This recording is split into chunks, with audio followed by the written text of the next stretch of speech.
করেছে কম বুঝছে না তেল দিয়ে নিলাম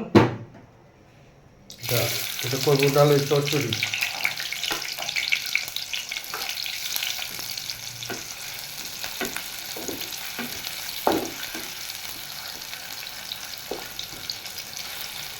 পেঁয়াজটা একটু হলুদ হয়ে আসতে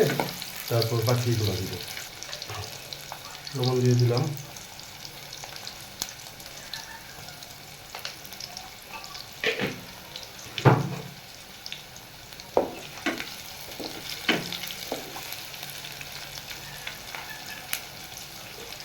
হ্যাঁ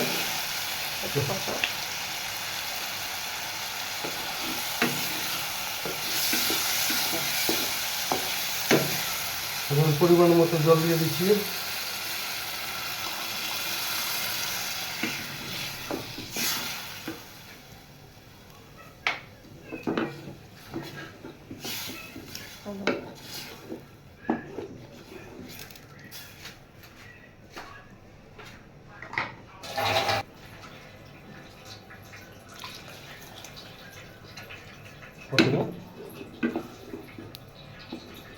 এখন ডালটা সিদ্ধ হবে তাই না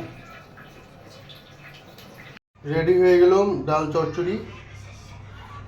অল্প সময়ের মধ্যে করা হয়ে গেল ঠিক আছে দেখা যাক এখন খেয়ে কেমন লাগে সবাইকে ধন্যবাদ ভিডিওটি দেখার জন্য আবার দেখা হবে নতুন ভিডিওতে নতুন কোনো রান্নার আর আমাদের চ্যানেলটা একটু কষ্ট করে সাবস্ক্রাইব করে দিন তাহলে আমরা আরো উৎসাহ পাবো গরুয়া রান্না সব